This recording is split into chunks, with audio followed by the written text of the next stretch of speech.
Well, welcome, everyone. So good to be back here in the space and back online with all the Zoom community. And you notice I'm wearing a mask, and I will remain immune compromised. And I'm guessing there are probably people in the room and online who don't know me. I'm Mark Nunberg, one of the guiding teachers at the center, along with Shelley Graff. And I've been on sick leave for the last several months and really happy to be not isolated anymore. But I do need kind of take care of myself as I don't really have an immune system. So there's a few changes you might have noticed in the weekly email. We just want people to be really vigilant if you have any respiratory symptoms, to wear an N95 mask if you want to be in person, or you can always join in online on Zoom or live stream. And sometimes it's a little unclear, like, am I sick? Is it allergies? So if there's any uncertainty, just wear an N95 if you want to be in person. And we have some of those masks here at the center, and the program hosts or any of the staff can help you find that, but they're just in the lobby on the table there. And you might even, for some of you might have this happen where one of the program hosts come up to you, and because they've noticed what seems to them to be respiratory symptoms, sneezing, coughing, feverish, whatever, and it's going to be an imperfect situation. And it's not just protecting me, because there are other people in the community who are either sensitive or immune compromised or vulnerable to getting sick. And it's just a good new habit that we can all take advantage of, because there are people who would really like to be in person, but who are just vulnerable, like can't get sick. And so if we really take care of each other in that way, it really works out for everyone. It's just part of our practice of non-harming. And you can always check with us if you have any questions about that. And one kind of unusual thing is often I'll chat with people after a program up front, and I'm sure Shelley does as well. But for me, when I'm done teaching, I'm going to go out that door during the warm season at least, and I'm going to stand outside and be available just to say hi and chat with folks outside instead of being inside. And we'll keep the windows open and just more ventilation. And according to my doctors, I should be safe enough, in a not perfect way, but given the conditions, this is a good compromise, wearing a nice mask. And for those of you who don't sense any respiratory, or that you don't have a cold or anything, don't feel like you have to wear a mask. It's really up to you. It's really okay not to wear a mask. It's really for those of us who are vulnerable or possibly capable of infecting others to wear a mask to protect ourselves and to protect each other. And before I go any further, I want to thank Shelley, who I'm sure some of you noticed, some of you long-time Common Ground people. Shelley has been teaching up a storm these last 3 or 4 months because her partner wasn't around. So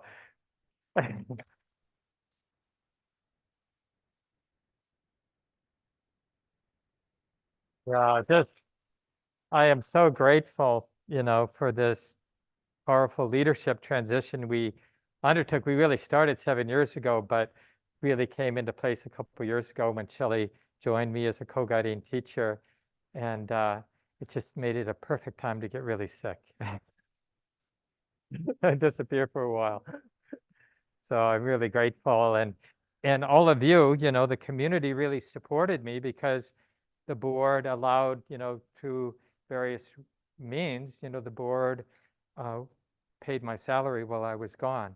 And that means all of you supported me so I could take that time away from work and convalesce and get healthy and stronger. So I'm really grateful for all of that. Really happy to be with everyone today.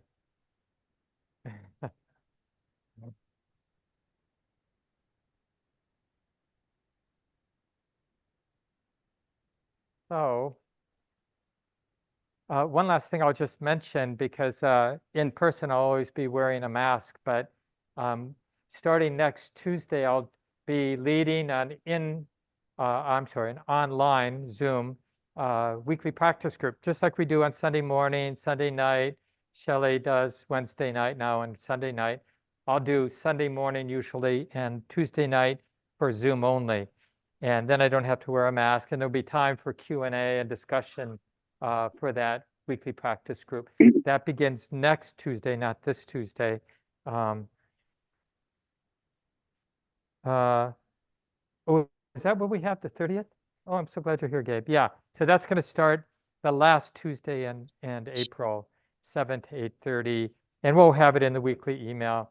So just another opportunity to come together for those of you in the Zoom community or don't want to come on a Sunday morning or whatever, or Sunday night, Wednesday night, you can join in just for the Zoom community. Just like the Sunday night is just for the in-person community, we thought we should have a weekly practice group just for the Zoom community. So that's what that will be starting that last Tuesday in April. Good, so let's go ahead and settle in for a sitting time.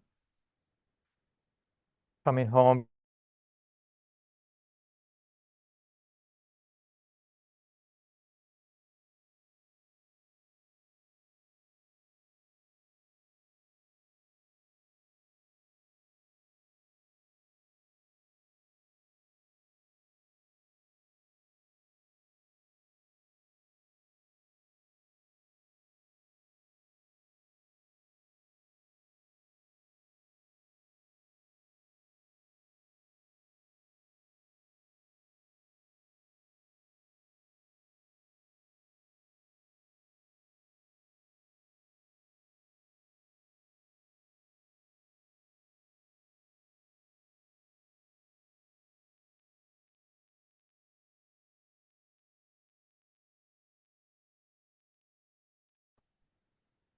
We might have lost Mark. Here he is. Okay. Hi, Mark. For those online, we just had a little break in the live stream. Hopefully you can hear me okay now. Yeah, it's good to take a moment and remember our deepest intention. And it shouldn't be theoretical. It should have to do with this moment and uncovering a deep, wholesome desire to be at ease with the conditions here in the body, in our heart, in our mind. So as wild as it might be in the mind, or as peaceful as it might be, as painful as it might be in the body, or as comfortable as it might be, can we realize a peace, being peaceful with the conditions, being at ease with the conditions, being free, not dependent on things being this way or that way.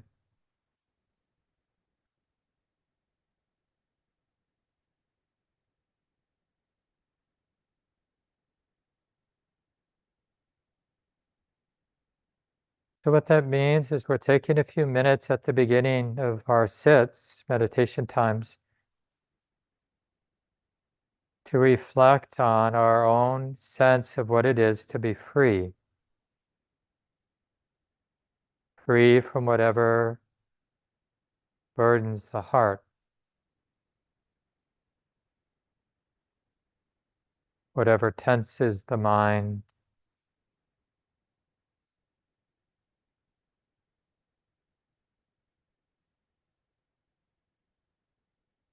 And as it turns out, this moment or any moment is really the appropriate place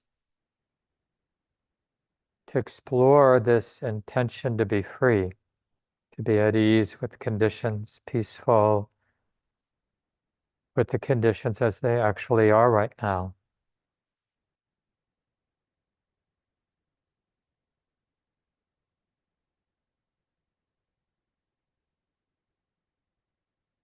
Knowing that the conditions will change, they'll keep unfolding. So even if we have really pleasant conditions, we're not cultivating a dependence because we know things will change.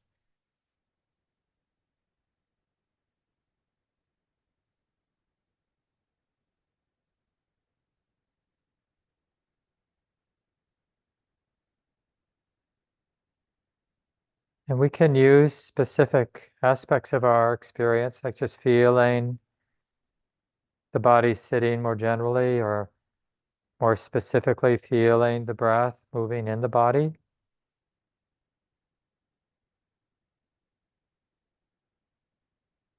And practicing being intimate with the breathing process, or intimate with the experience of the body sitting. And just seeing if we can realize this peace with the body or with the breath, being peaceful with the breath as it is, being at ease with the body as it is right now, not at war, not feeling the need to judge or fix.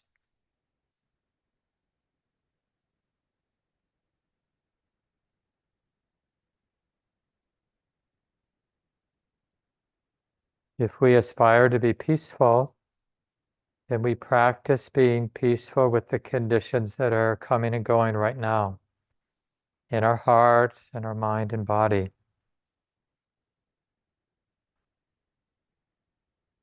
The way it is.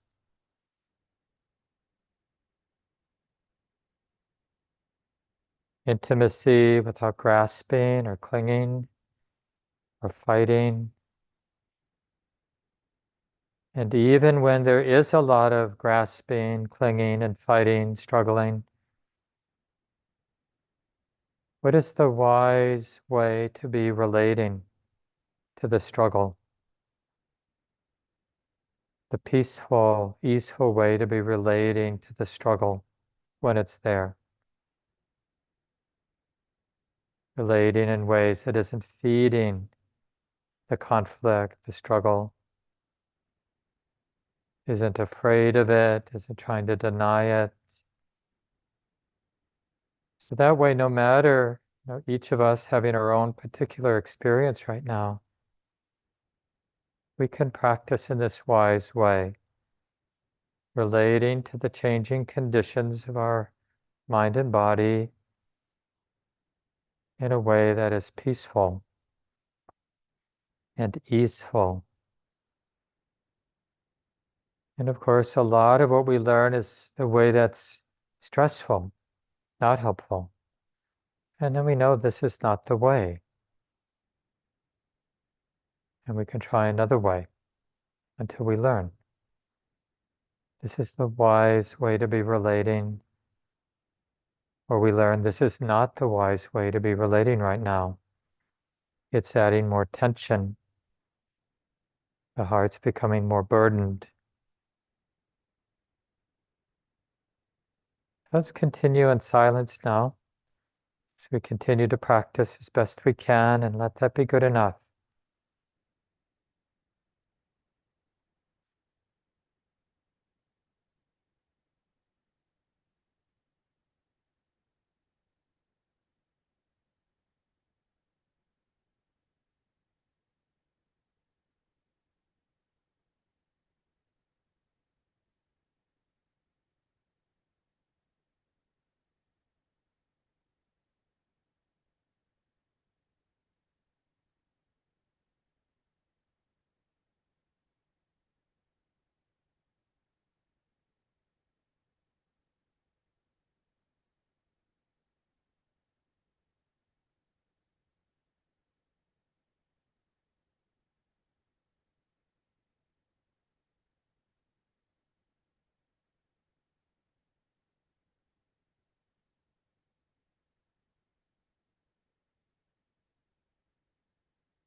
In our practice, we're bringing together this willingness to be intimate, to be sensitive to what's moving in the mind, in the body around us. And at the same time, we're relating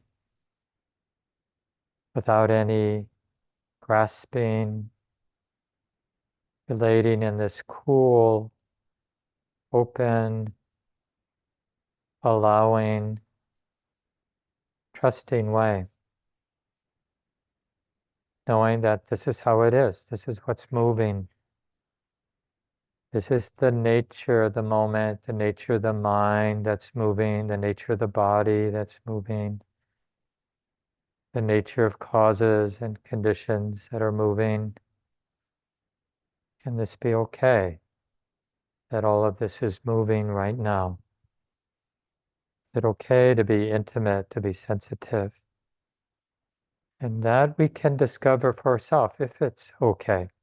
We can experiment by relaxing and opening and feeling what's here to feel. Allowing everything to move.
whether we're training specifically with the experience of the breath coming and going, or training more generally with the activity of the sitting body and the activity of the thinking mind, more inclusive object of awareness. The practice remains the same. We're exploring or interested in this coming together of intimacy, really embracing sensitivity, and this possibility of non-grasping, not struggling, instead being open, allowing, trusting, peaceful with what's moving. And that's true in regards to internal activity, emotions and thoughts, bodily sensations, as well as external activity, sounds, other things happening in the space around us.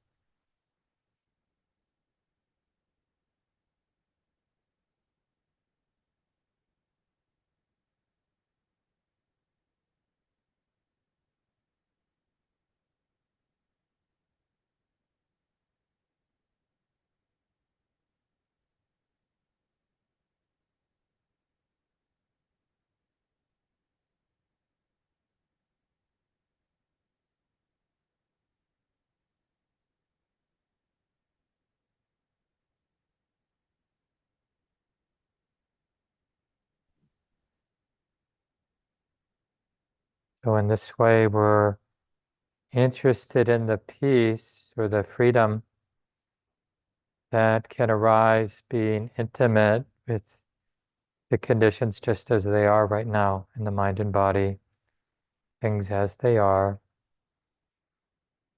not needing the moment to be different.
And take a little time. Adjust your body. Feel free to stretch, whatever you need to do.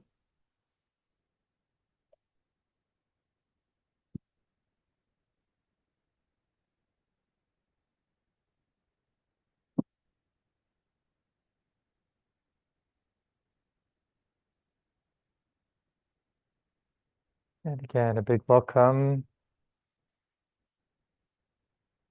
So as I come back into this role teaching, I felt inspired to draw on somebody who's been quite a powerful influence in my own life and practice, Ajahn Chah. Some of you know this person who died in 1992, quite influential in early Buddhism coming here to the West.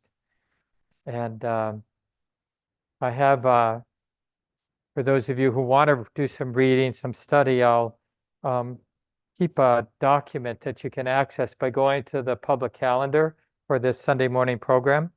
And there's a Google Doc there that will have the the chapter or the section that I'm kind of drawing on from Ajahn Chah's talks that he gave over the decades of being this revered, well-loved teacher in Northeast Thailand, um, close to the place he was born, actually. In 1918, he was born. He ordained in a way that was quite common as a novice when he was 9 years old. It's sort of traditional for families, if they had enough boys, to have one of them go to the monastery, get educated at the monastery, and then when they come of age, like 20, 21, then they take full ordination as a bhikkhu, a Buddhist monk. But in the previous years to that, they're like what's called a novice and sort of helping out in the monastery, but kind of learning the ropes and doing a lot of study. So that's what happened to Ajahn Chah.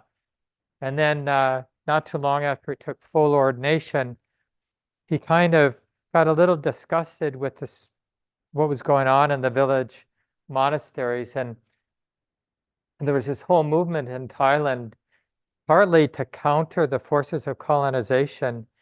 And the sort of powers that be, the Thai leadership, monarchy and other leaders, they turned Buddhism into kind of a state religion as a way to bring the society together, to give it some strength to counter I think it was mostly England that was sort of interested in taking over Thailand, which never happened, which is kind of unusual in that part of the world, one of the few countries that wasn't colonized. I mean, not that it was perfect, of course, dealing with the Western powers, but better than many other places. But it had a effect on Buddhism because it became a state religion. You know how that goes. It's institutionalized, bureaucratized. And so there was a movement in the early 1900s with Ajahn Mun, a well-known, very highly revered teacher, and Ajahn Chah, SAO. And they kind of headed toward the hills, basically, to get back to the roots of Buddhism, like to practice like the Buddha and leave behind the institution. And then that sort of set in motion what later got called the Thai forest tradition, which has had quite a powerful influence on places like Common Ground Meditation Center and other places in the West, just that whole movement. And of course, by the time, like I went to Thailand and practiced in one of the monasteries, Ajahn Mahabua's monastery, maybe 20 years ago or so. And by that time, the Thai forest tradition had become the most popular, I don't know if popular is the right word, but most revered form of Buddhism in Thailand. And like the royalty, the, king, and they were really supportive of the Thai forest tradition. And so Ajahn Chah was part of that. So by the time he died in 1992, there were, thousands and thousands of people that came to the memorial service there. And yeah, really, he had 300 branch monasteries. It was a big deal. Many of them in the West. Ajahn Sumedho and many women and men that became monastics under the Ajahn Chah lineage here in the West, including there's a couple monasteries here in the United States and Canada, several in England, several in Western Europe, besides the many in Thailand. So I thought it would be good to dig into these teachings that I found so powerful, and many others have as well. And because he was really an earthy teacher, he wasn't educated except, as a novice, at the monastery as a youngster. Grew up in a family that grew rice in a very poor part of Thailand. So the nice thing, though, is that he had this really deep insight understanding, but he communicated it to a mind that used really simple, similes and stories about, the agricultural life that he was familiar with, even as he became a monk, he was still in that area, a very poor part of Thailand. And that's what's later in his life, a lot of the more sophisticated people from Bangkok would come out, but he already had sort of his way of teaching, and yeah, you might really appreciate it. So in that document, you'll have access to the book. It's called The Collected Teachings of Ajahn Chah. You can get it for free online, or you get the digital for free right on the internet. You can download it. And also, one of the nice things about that collection, it's quite substantial, is Ajahn Amaro, a Western disciple or student of Ajahn Chah, who's the abbot of one of the main Ajahn Chah monasteries in England, Amaravati. He read all the chapters, and they're recorded. So the links to both the digital and to order a paper copy, and the link to listen to Ajahn Chah reading each of the chapters is there in that document. And again, that document, that Google Doc, is at the public calendar site for this Sunday morning program. So you can find it anytime. And I'll be putting notes for each chapter. So first chapter is called The Middle Way Within. And it's really an important topic in Buddhism, in our Buddhist practice. Like, what does the middle way mean? A lot of you, most of you probably who've been around the Buddhist teachings for a while have heard that phrase, the middle way. And our, our habit would be to think, well, the middle way is somewhere between the two extremes, and you just kind of cut the middle. And there's a lot of basic skill to that, like avoid this extreme, avoid that extreme, the sort of middle ground. That can be an okay way sometimes to navigate our life, is to sort of find the middle. But the way the Buddha used the middle way is it's a little bit more radical, because he's saying that one extreme where we assume that life is about getting nice experience, whatever we think is a nice experience, and having only nice experience, which is a pretty common mode for our mind to be in, to think, well, that's why I come to Common Ground, to have a nice experience. And that's why when I'm ordering the menu at the restaurant, I order what I want to eat, because I want a nice experience. And I stop eating when it's not pleasant, and I look on the internet for a nice experience. And so but the Buddha is saying that peace or freedom won't come from that pursuit of trying to find happiness, real happiness, through sense experience. That's one extreme. The other extreme is, nor will happiness, real happiness or peace or freedom, come from rejecting sense experience, rejecting the world, rejecting our embodied life, hating it, fearing it. So trying to extract sort of permanent, substantial happiness from our embodied life won't work. Rejecting our embodied life doesn't work. So he doesn't tell us what works, like what someplace in between works.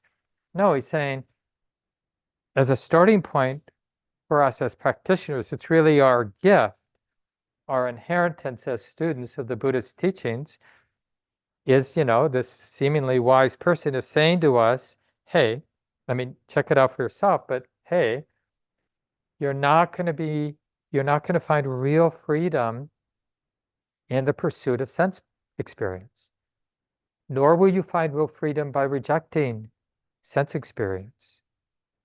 It's almost like a koan or a puzzle. Well, what does that leave us with? But it's a good puzzle, because it, initially what we're learning is we're confirming both of those are not refuges. Like, giving up on the world isn't a refuge.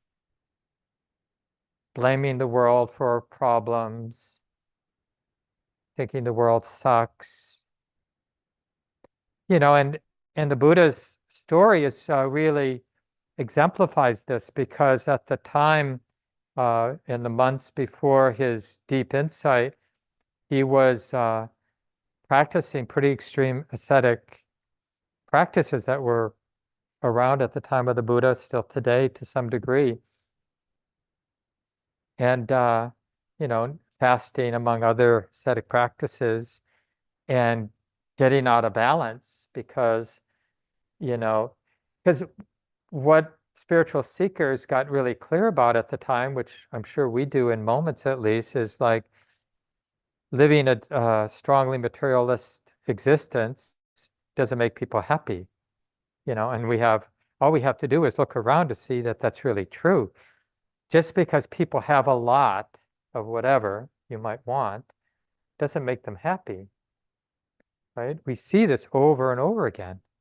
And so you can imagine that spiritual seekers go, okay, well, let's not do that, and we'll give up the pursuit of money and power and beauty and all these sort of things as a means to being happy and peaceful and free. And instead, we'll turn, asceticism into how I'm going to become happy. I'll be the one who doesn't need any relationship, and doesn't need health and doesn't need this and doesn't need that. And, but that becomes its own conceit, its own attachment, and it doesn't deliver. And we can check it out for ourselves, and we can check it out by observing others to see, like, do we see somebody who is deeply free, deeply happy, deeply at ease? Well, what are they doing?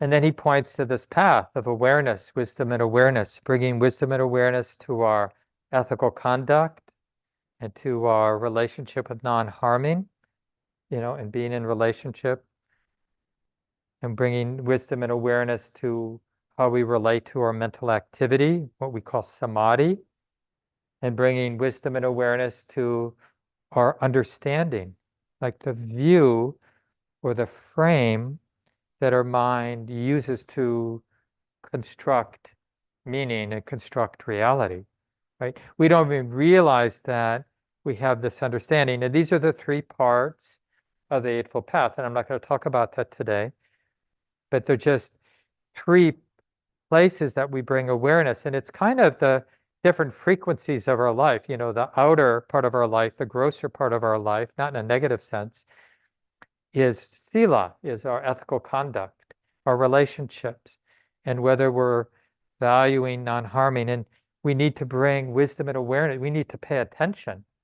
We need to be sensitive in a non-judging way so we really can see what we're not seeing in terms of how it is that suffering comes and how it is that suffering releases in our relationships.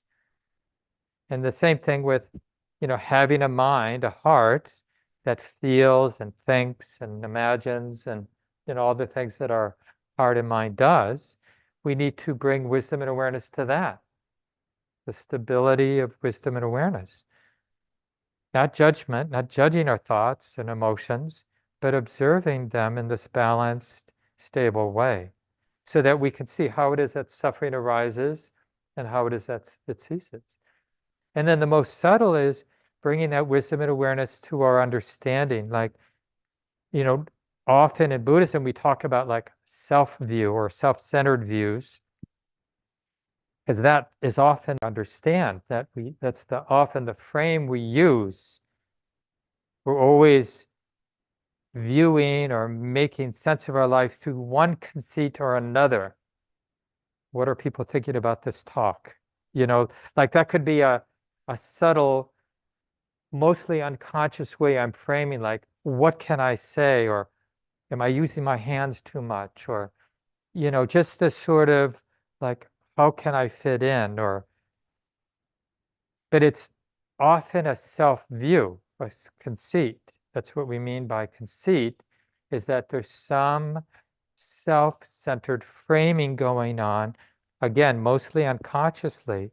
But we can bring wisdom awareness even to that subtle part of our mind or heart the way it's framing experience.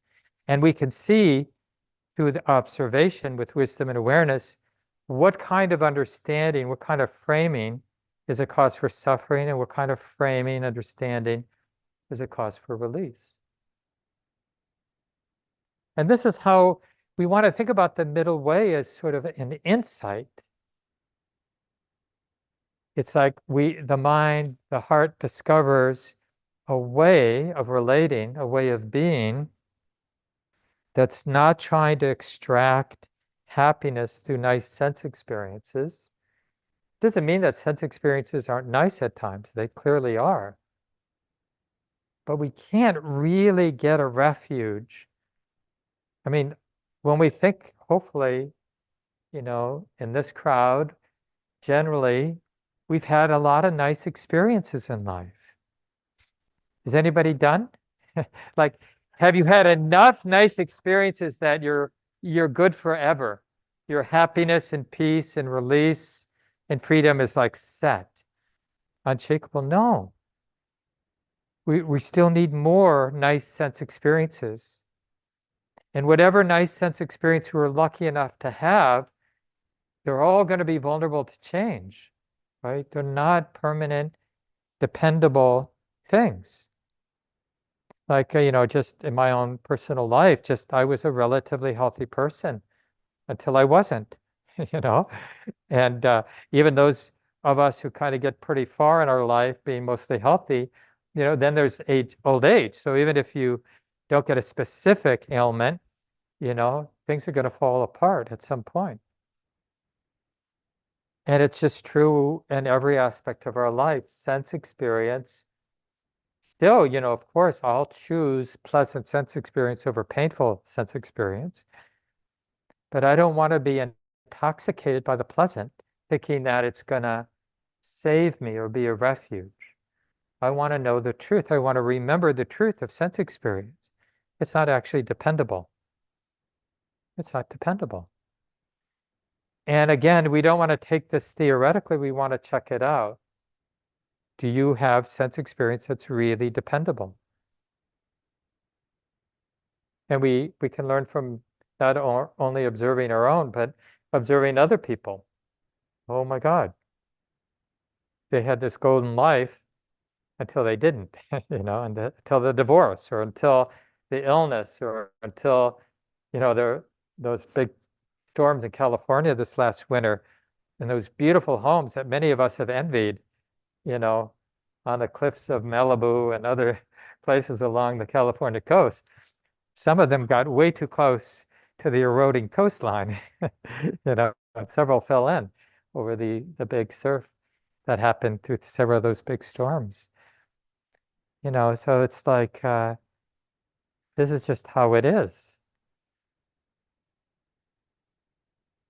So I have, and I'll include this in the document you can track down if you want, some of the readings from Ajahn Chah, just to take advantage. Because, when we have the good fortune, whether in person or in this case, through his teachings that have been recorded and transcribed, to hear somebody who has some wisdom, then it's like a kind of medicine, and we want to take it in and let it have its effect. And we don't want to grab it, like put it in a sacred little box somewhere, but we also don't want to be superficial about it. Oh, it's just more words, So it's like we practice being wise and aware, like open, and paying attention to the words, the meaning of the words, and paying attention to the effect it has, letting them land. So one statement that kind of stood out for me from Ajahn Chah, and it's just such a provocative thing. He wrote or he spoke, he didn't really write. Our discontent is due to wrong view or misunderstanding, not the externals of our situation. So when we experience discontentment, we can often, normally we'd point, I'm discontent because I've got pain in my back. or I've got to wear a mask and I really don't want to wear a mask, or I'm weak, or all these sorts of things, or I've still got some nausea, or whatever we might think. That's why I'm discontent. We tend to point to the externals, or this important person in my life doesn't love me the way I want them to love me, or we have gnats infected our house, which is the truth. When and I, and then we got this pesky precept about not killing, which just it really gets in the way when your house is filled with gnats and you're isolating in your home and you're not going anywhere. And as soon as you're kind of still, they fly into your nostrils. Oh, yeah. Yeah, because they need moisture. Buzzing around your eyes. And yeah, it's so, and then it's just so easy to think. And then you get a provocative teaching that says, what's no, it's about what the real cause of suffering is a misunderstanding that's happening in that moment, not the external condition that a gnat is buzzing around or flying into the eye or to the nostril or just around you. And it almost feels like, I don't know, just absurd that somebody would say it's about misunderstanding, like that there is an understanding that would allow my heart to be free even when there are a lot of gnats in the house. So he goes on and he said, the skillful abiding place for practitioners or monks is the word he used, but really bhikkhu, monks, it's just a sort of stand-in. I mean, often he was speaking to monks, but in the tradition, it's really just a stand-in for people who taking their practice seriously, really looking at their lives with wisdom and awareness. And so he says, the skillful abiding place for practitioners, the place of coolness, is just wise view itself. We shouldn't look for anything else. So this is sort of, when we think about what will really give us safety, protection, be a cause for real release and freedom, we generally look for something more substantial than wise understanding. I mean, we kind of like wise understanding, but, we'd really like a great house, and nowadays there's, they've got these homes that are built with materials that don't fall apart. There's these sidings that will last for, hundreds of years, and metal roofs, and, different construction methods that make the house really tight and insulated, and, just the latest heating mechanisms, and everything's just right, you know. And that makes us feel substantial. We're really getting our relationships together and healing our relationships. I mean, these are all wholesome things, good livelihood, good place to live, good relationships, get our bodies into shape, eat good food. These are all wise things to do, but ultimately they're not dependable. They're not going to keep our heart from feeling the experience of suffering, because to whatever degree we're dependent on our home or on our relationship or on our health, we'll be betrayed, because something's going to happen. It will be, as we often chant here when we do the 5 remembrances, everything that is beloved will become otherwise. Everything we really care about will be taken from us. We can't hold on to anything. It doesn't mean we don't slide into the opposite and give up on the world. Oh, I guess I won't have any friends, and I won't have any home, any house or apartment, or any of this or any of that, because I can't count on it. Well, that's not a cause for happiness either.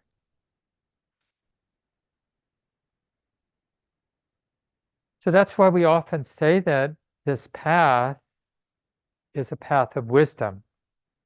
And we're really practicing in a way that supports the mind or the heart going from misunderstanding the way it is to deeply understanding the way it is. And it's so provocative when we hear our teacher say something like, you know, the wise place of abiding for us practitioners is this place of coolness is just wise view itself. We shouldn't look for anything else. So when we formally sit and meditate, where we're creating conducive situation in our life, putting aside an hour or half an hour to practice, then that's what we're doing. Like I tried to suggest in the guided meditation at the beginning, what way of my mind, this mind relating to my experience is a wise way of relating. And what ways of relating to my experience are an unwise way of relating. And it's like cause and effect. If I'm relating to the pain in my body or relating to the restless person I'm sitting next to or the this or to the that I like or that I dislike, if I'm relating in a way that leads to stress, then we make that correlation, connect the dots. Oh, this must be what the Buddha means by an unwise way of relating, because it's causing me, my heart, to get bound up, to suffer. Or this must be what the Buddha means by a wise way of relating, because the problems are being shed. There's no problem. The heart is free of struggling with the conditions of the moment. It's not in an oppositional or a conflictual relationship with what's coming and going in the body, in our mind, as thought, emotion, or anywhere in our experience, in the field of our experience. That's what we can aspire to, is being free with the conditions, being peaceful with the conditions, being not dependent, being independent no matter the conditions. But that experience of freedom depends on intimacy with the conditions. Otherwise, we're in this place of wanting to escape. And then we're in that world of seeking the perfect conditions, where it's only the way I want it to be, which is a kind of suffering. And it's hard to believe, because it's so much our mythology, really, that happiness comes when everything is just the way we want it. I don't think there's a person in this room or the person online that, if we asked them to be really honest, that person could in great detail tell us what they need to be happy. The perfect home, the perfect relationship, the perfect body, the perfect life situation and job. And we have ideas, right? And then in a way, we're transfixed or dependent on those ideas, whether it involves, like I've joked about many times, the perfect cabin on Lake Superior, or the perfect relationship, or whatever it might be.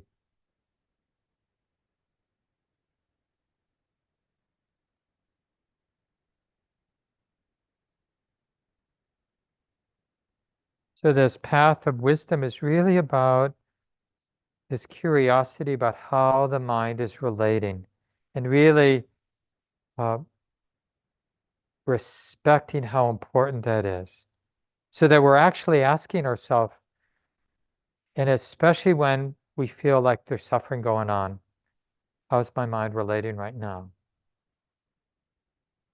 And then, we've got the teaching that help illuminate, like, is it relating with greed? Is it relating with hate and fear, or hate or fear? Is it disconnecting, deluded, in denial? Is that it? Is that its strategy in terms of how it's relating? And we start to correlate, like when it's relating in one of those three ways, that's relating in ways that lead to suffering. That's what's onward leading. It leads to suffering. it is suffering and leads to suffering. So what would it be to be relating this to this moment with non-greed and non-hate, non-aversion, non-delusion? That's what we sometimes call the place of coolness, or the Ajahn Chah uses that phrase. And it's like that statement in the Bible, I'm sure I'm not getting it exactly right, but in the world, but not of the world, right? Because there is this necessity for intimacy, thinking that the way to be in the world is to reject it. That's the ascetic in that camp of rejecting and, not really wanting to have a body, not really wanting to be a sexual being or in need of belonging, in need of relationship, and all these things that we want to reject. I mean, I definitely had experiences that just with my own kind of navigation of my serious, health crisis. I'm still kind of on the edges of, but like I really saw that part of the mind that was just like, I'm ready to be done. I don't want any more of this, and I could point to a number of experiences, whether it was the nausea or the this or the that, or just having to take heavy duty medications that have all kinds of, side effects. It's like, I don't care. I just want out. I don't want this, you know, and but that's not a path for happiness. That's another layer of suffering, that rejection, the hating the situation we're in. So that's what I really like about the Buddhist teachings, is that it keeps bringing us back to sensitivity and intimacy, like the rejecting with hate or the rejecting with delusion, denial. We can check it out, but it doesn't really help. Or, the greed is really that control tendency that we all have to some degree, of like, well, just if I only just make this manipulate this thing in this way, then I'll get, and I'll really make my situation just the way I need it to be.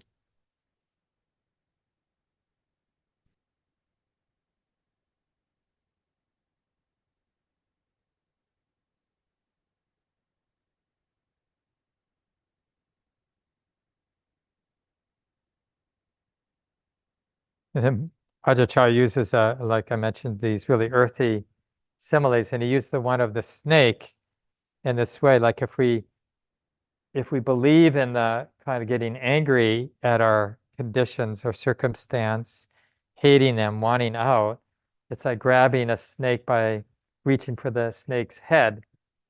And he says, we're going to get bit. And then if we instead, seek to make our conditions just the way we want, it's like grabbing the tail of the snake, we're still going to get bit. It may take a second for the snake to whip around and bite us, but we're still going to get bit. So even when we pursue pleasure, we're going to get bit. And when we use hate and fear, we immediately get bit, right? Because the hate and the fear itself comes with the contraction, the weight. So this path, the middle way, and then we know that it has the flavor of coolness and the flavor of peace. And one of the things I like, Ajahn Chah really, just in terms of how he used the language, he didn't call this peace happiness. He had this one simile about a log being thrown in the river, and the log is our heart, our mind. And then on one bank, let's say the right bank is happiness, and on the left bank is unhappiness, or love and hate, good stuff and bad stuff. And he said, our job, the job of our heart is to flow down the river without being confused by this bank of happiness or that bank of unhappiness. And you could think of like the two banks and our tendency to go to this bank or to that bank. Those are the reverberations of whatever got set in motion in the past. And it's unique and distinct for each of us.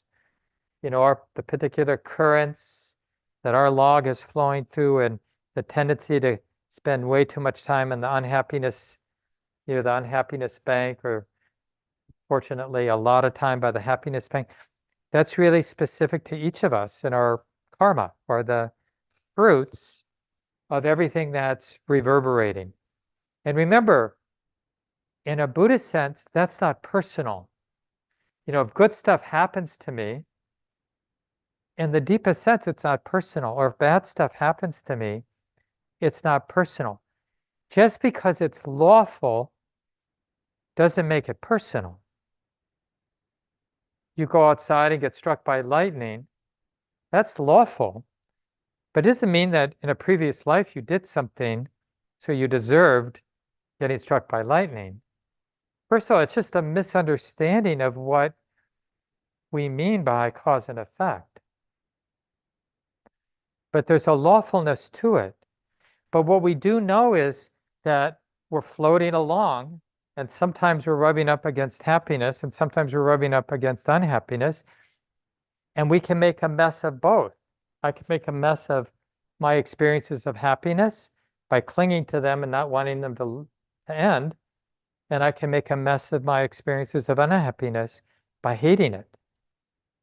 It's like, just in terms of being sick for many months, like it's so easy to make conditions worse by hating the circumstance, or being afraid, or in one way or another contracting. It doesn't contribute to health, it contributes to suffering. It's totally understandable, when we're in a difficult situation for our heart to reject it. But honestly, we want to learn it doesn't help, even if it's understandable that we do that. Just like it's totally understandable when things are really nice to wrongly cling to them as if we can really count on our health or on our wealth or on whatever nice situation is. It's understandable, but it's setting up a betrayal, right?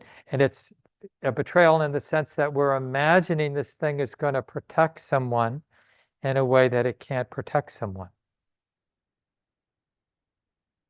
And it doesn't actually, the clinging to pleasant states, pleasant experience, isn't pleasant.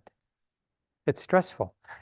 So it doesn't add to the pleasure, clinging to it. Oh, it's like this now. You can really work with this. Like when, it might be as simple as you go home and the person you live with serves you a really nice lunch. And just to have that experience that, oh yeah, this is really nice, but it's just this pleasant experience being known. I don't have to add a somebody who's trying to extract some meaning, some significance from this pleasant experience. Can it just be this experience being known? How many times have we ruined pleasant experiences by trying to make them more than what they are? A lot of time. So there's more to this chapter. The nice thing, these chapters aren't very long, whether you decide to listen to Ajahn Amaro reading it or reading it yourself. I think maybe 8 pages or so. So, and don't feel like you have to. This is just for those of you who want to kind of dig in a little bit. And then next Sunday, I'll go to chapter 2. And so you could even take a look at that if you want, for those of you who are got some time in your life and want to sort of check it out. And before I end, I just want to encourage people, if it makes sense to you, it's always optional, but whether you're on Zoom or here in the room, on Sunday mornings, Shelley and I always create space for people to meet in groups for about 15 minutes, groups of 3 and 4. We can help you some degree in this room, but really you could just find your own groups, and the volunteers, the program hosts will help those who don't seem to have a group. But when you form a group here, look around you to see if there's somebody who might want to be in your group, especially people who are newer to the community. It's nice to invite them in. And then find a quiet corner in this room, or feel free to use any space in the grounds around the building, in the basement, in the community room, if the children's program isn't happening there. So you can have a nice conversation for 15 minutes. And Lucy's here, one of our leaders and volunteers, to help organize those of you online for this. And basically, each person just sort of checks in for 2 minutes or so. Any reflections about the talk, it's always okay to pass. And then the last 5 or 10 minutes, just open conversation with the group. It's always nice in the beginning just to say your names, maybe share your pronouns, so you have a sense of who's there with you, maybe where you're from, especially if you're online. And then Lucy on for the folks online, or one of the program hosts will ring the bell here in the building at 12 o'clock, so that you don't have to worry you're going to be trapped in the small group for hours and hours and never get away. And it's really a great way to build community. And it's a practice to sort of show up in these small groups and to just share your own humanness, like what you're learning. And like I said, it's always okay to pass. So just consider joining in, if not this Sunday. Like I said, we do it every Sunday, these small groups. So consider staying. So nice to be with everyone. Thanks for showing up online and here in the room, and hope to see you down the road.